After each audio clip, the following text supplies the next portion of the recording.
नमस्कार, मी मयुरेश कोंडूर. महाराष्ट्र लाईव्हमध्ये तुम्हा सगळ्यांचं स्वागत. आणि आता बातमी येते आहे ती मोदी सरकारच्या आणखी एका सर्जिकल स्ट्राईकची. अगोदर पाकिस्तान, त्याच्यानंतर काळा पैसा आणि आता त्यानंतर सोनं. एका मागोमाग एक हे सरकार सर्जिकल स्ट्राईक करत आहे. आयकर विधेयकामध्ये केलेला जो बदल आहे त्याच्यानंतर आता तुमच्या घरातलं जे सोनं आहे त्याच्यावर सुद्धा सरकारची नजर असणार आहे असं दिसतंय.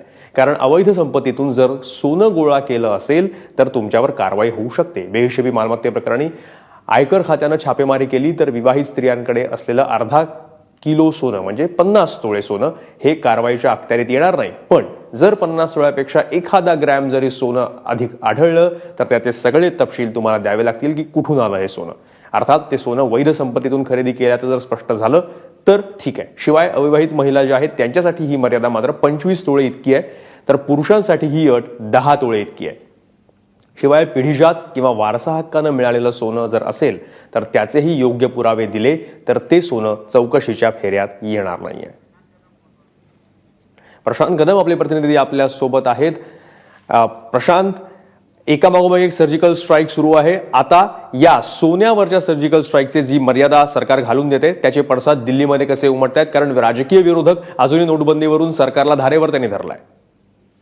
मयुरेश, मुळामध्ये सरकारनं आता जे स्पष्टीकरण दिलेलं आहे ते याच्याचमुळे दिलेलं आहे की लोकांच्या मध्ये एक घबराट निर्माण झालेली आहे आणि नवीन जे हे झालेले आहेत इन्कम टॅक्स विधेयक मंजूर झालेलं आहे. त्याच्यामध्ये आता सोन्यावर देखील भरभक्कम कर लागणार आणि सरकारची सोन्यावर देखील आता आपल्या घरातलं जे सोनं आहे त्याच्यावर देखील सरकारची नजर आहे अशा पद्धतीच्या अफवा सुरू झाल्यामुळं हे सरकारनं स्पष्टीकरण दिलेलं आहे. आणि त्याच्यात सरकारनं बिलकुल स्पष्ट केलेलं आहे की सोन्यावरती जो आहे भरभक्कम कर लावण्याचा सरकारचा कुठलाही विचार नाहीये.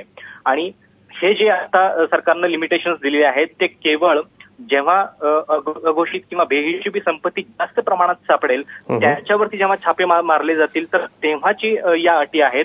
जर तुमचं सोनं हे पारंपरिक सोनं असेल आणि जर तुम्ही व्यवस्थित म्हणजे कायदेशीर प्रक्रियेतून सोनं खरेदी केलेलं असेल तर त्याच्यासाठी कुठलीही अट नाहीये. तुम्ही किती प्रमाणात सोनं तुमच्या घरामध्ये ठेवू शकता.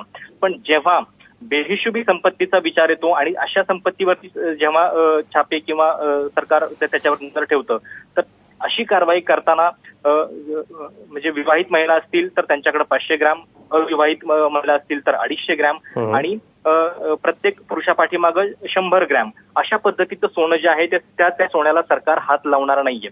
मात्र मुळामध्ये गेल्या काही दिवसांपासून म्हणजे जेव्हापासून लोकसभेमध्ये ते विधेयक मंजूर झालं तेव्हापासून आता सोन्याबद्दल ही अशीच कारवाई होणार ही चर्चा सुरू होती. आणि ही चर्चा थांबवण्यासाठी सरकारनं हे स्पष्टीकरण दिलेलं आहे.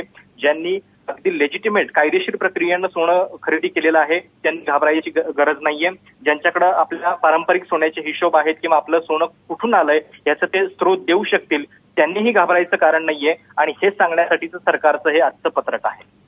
धन्यवाद प्रशांत, तुम्ही दिलेल्या या माहितीबद्दल. त्यामुळे सरकार आता स्पष्टीकरण जे देत आहे त्याबद्दल थोडासा दिलासा जरी, कारण नुकतीच ही माहिती आलेली आहे आणि अनेक तर्कवितर्क लोकांमध्ये अगोदरपासून लगेच सुरू झाले होते, म्हणून हे पत्रक.